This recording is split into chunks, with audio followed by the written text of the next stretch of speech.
clinical social worker for 25 years in Providence. 20 of those years have been in the high schools. So I deal with mental health issues of all kinds. Anything from depression to suicidal ideation to homicidal thoughts and threats, and I deal with crisis. And I've been doing it for a long time.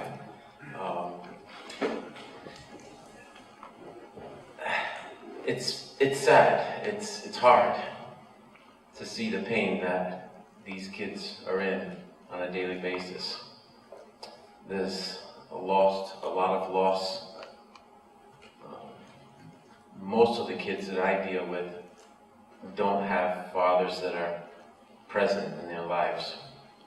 So there's a word called transference in psychology, and I really believe that a lot of them come to see me as a father figure, and it goes beyond race.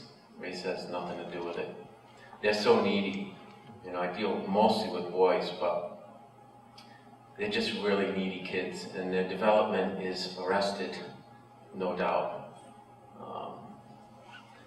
And I've come to use basketball in my practice. I've played basketball my whole life. I was taught very early and very well how to play. And I've been playing on a team since I was in 3rd grade. So I know a little bit about how to play, and so I use it. I use it to build rapport. I use it to engage them in school. You know, I could rattle off statistics, and but you know, you hear that story about, oh, so-and-so, Mrs. Smith, she changed my life. She was my 3rd grade teacher. And you hear stories of one person in the school that really affected the course of someone's life, a student's life. It's true, it's fact. The influence of a positive adult it's like a protective factor. It's a really positive, important thing. So I do that. I don't practice therapy in the school, even though I'm trained as a therapist, but I certainly use every ounce of whatever I learned to do it. You know, just quickly, in Providence, 66% graduate. A freshman class might be 600 or 700, and then you get 200 to graduate. We lose so many to the streets. The violence is amazing. These kids live in a violent culture. It's part of their daily life. They're always looking over their shoulder. Their parents are scared to death just to send them off to school. Shootings happen all the time. I talked to a kid the other day, and I said, how was the summer? He goes, oh, that's shooting season. They hear gunshots all the time. And they get shot. We lost 3 kids last year just in one high school. 3 dead. My brother says to me, I can't even imagine what you do. Violence is such a justifiable option for these kids.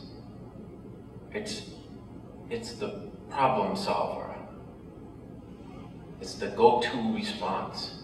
And if they don't, they feel like they've gotten punked off. They're afraid not to respond violently, because if they don't, they feel like they're getting punked. Oh, mister, if I don't do something, they punk me off, they'll come back and do some more. So they retaliate. I tell people I teach the 3 R's. Retaliation, retribution, and revenge. They have to get revenge, otherwise they feel more vulnerable. So I I know that they respond to me. You know, my parents taught me, they showed me, they instilled in me, you know, that you care. You just care about people. Compassion. And both of my parents were very compassionate and caring people, giving people. So I know where I get it. And when I sit with kids, I say, so what's up? Tell me, what are you doing? 30 minutes later, 40 minutes later, they stop talking. They need somebody just to listen to them. It's amazing. I said, who do you talk to? No one. They talk to me. And I just sit there. I just listen. I actively listen. And after that, they trust me. You know, an administrator was telling the kid, come here, getting all like authoritative and everything. And the kid was, you know, just this assistant principal. So I was there, I said, oh, so, come here, I need to talk to you. Turn right around and come right to me. So I build relationship, I build rapport, and I use basketball. I take them out to the court, I talk trash to them, I say, yeah, you got some game? You got game? Yeah, I got game, mister. Yeah, I said, you want to go one-on-one with me? I'll go one-on-one with you, I'll cross you, I'll bust you. They have all this whole language, this whole thing. I'll give you a heart attack. They call the ambulance before the game. They're experts at trash talking, right? And so I've gotten good at it too. So I go back and forth with them, and they say, I said, come with me, and I'll take them down to the gym, or I'll set up a game after school, and I'll play them. And you know, it's sad because they're bigger than me, they're stronger than me, they're faster than me, they're quicker than me, they're more athletic than me, they got everything over me. They're obviously way younger than me, and I still beat them. I still beat them because they don't know how to play. They don't know the basic fundamentals. I get them the ball first, but when I get the ball, they'll go like this on defense. They're flat-footed, their hands are here, and they're playing on defense. Game's over. They do all these moves, these crossovers, and they're spinning this way and that way, and they're going nowhere, doing nothing. It's not help. It's not. And I'm sitting. I'm playing defense. I'm waiting for them to do something, and they finally make their move. I'm ready, and. But they're standing like this. But instead of all this stuff, all I do is run fake like this. They lean that way, and I'm gone, and I lay it in. And then I'll step back, and they give me the shot. They want to win. They want to win because and they just step back and they won't play me. So I drop a few shots in. If I get it, if you get it in, you get it back. I hit a couple of shots in a row, and invariably, when they get the rebound, they turn around and they're smiling at me. And I'm still not really sure what that smile is for. I've seen it for years. One time, when I just started, I had a group of real tough behavior disorder kids in a small classroom of 10. They can put a lot more in a class now, but back then, you could only put 10 kids in the class. So there were about 8 boys. And I was going to do group counseling, all right? And so I go in there, it was right at the beginning of the school year. They completely ignored me. It was like I didn't even exist. I was saying, come on, guys, listen up. And here I am at the blackboard trying to write, anger management or something like that. And they just totally dissed me. So I said, all right, be that way.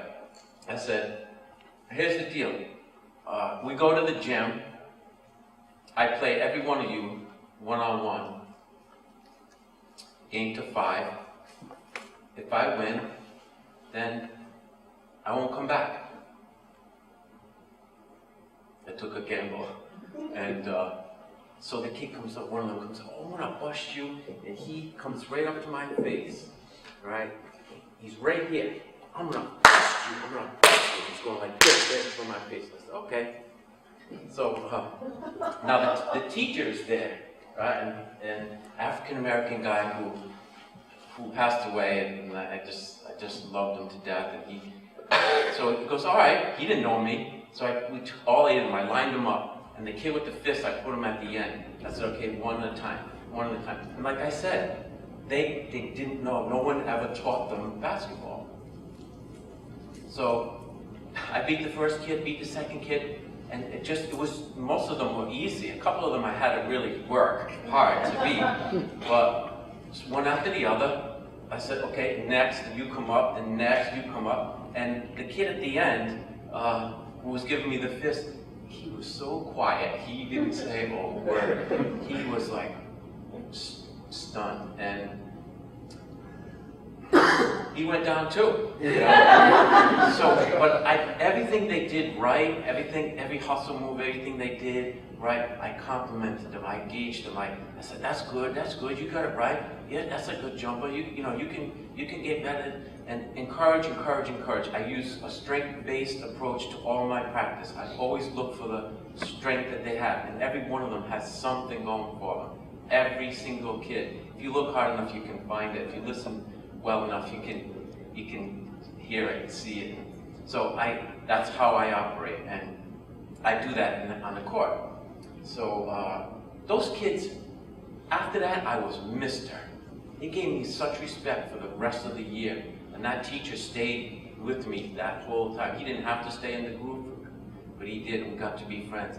And the two of us worked on every one of those kids, and we saved a lot of them together. And I couldn't have done as much without him. I'll never forget him. So there was another kid in another separate school for kids that had even more severe problems, that they couldn't even be in the building. They had a separate building. So I'd go there too. And there was a gym in that building. And one time, this kid came in. I said, I started talking to him. So, what about basketball? You got basketball? Oh yeah, I can play basketball. I said, you think you can beat me? I could destroy you. I'll destroy you, mister. This was about a 17-year-old kid. And this kid was deep into the streets. Really deep.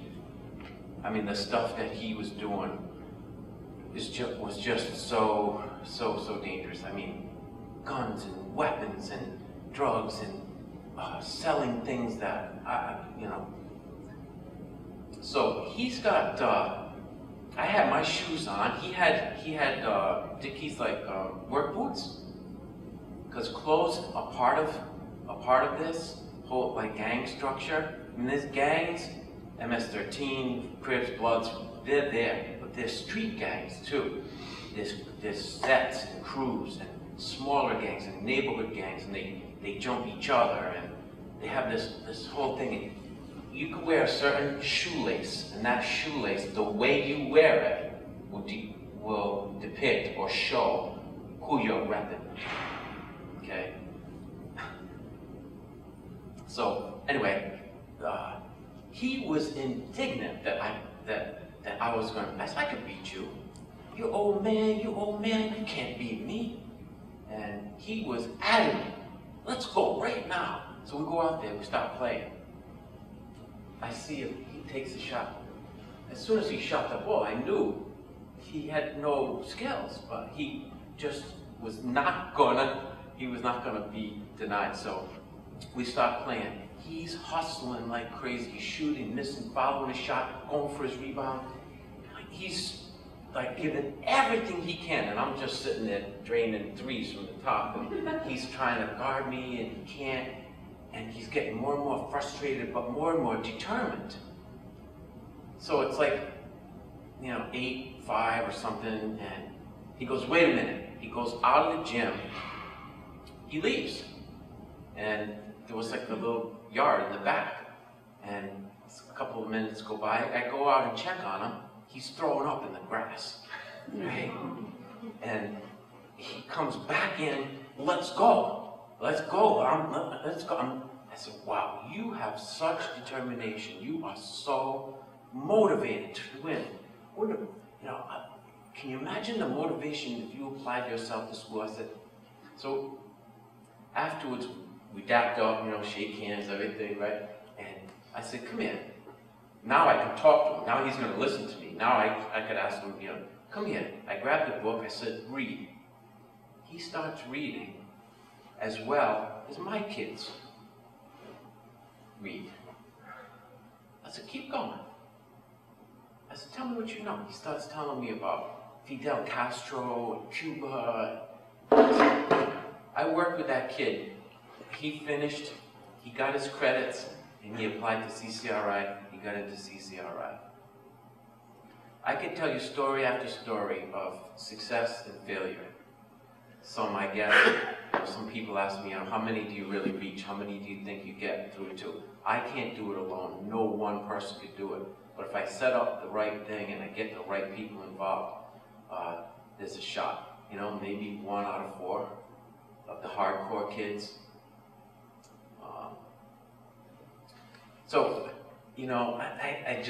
I use basketball to build relationships.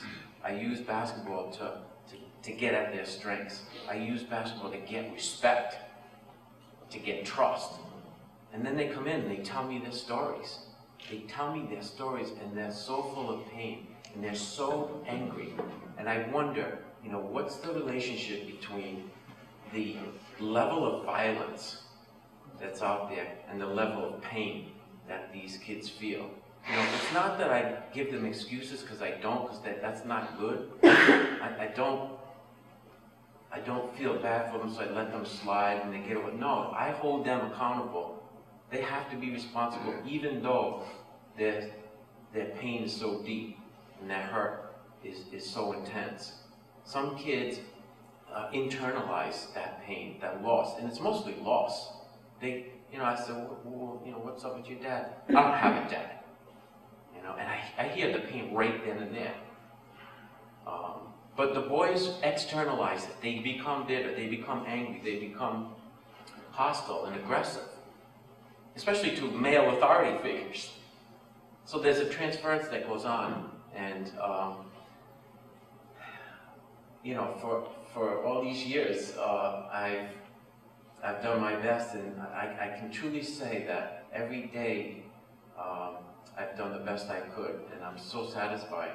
There are so many success stories, and when I see them achieve, it gives me a great deal of joy. People say, "Oh, yeah, meaningful. Oh, my job is satisfying." Those words don't really cut it. I feel their happiness, and it happens a lot. So I really believe that I get as much as I give.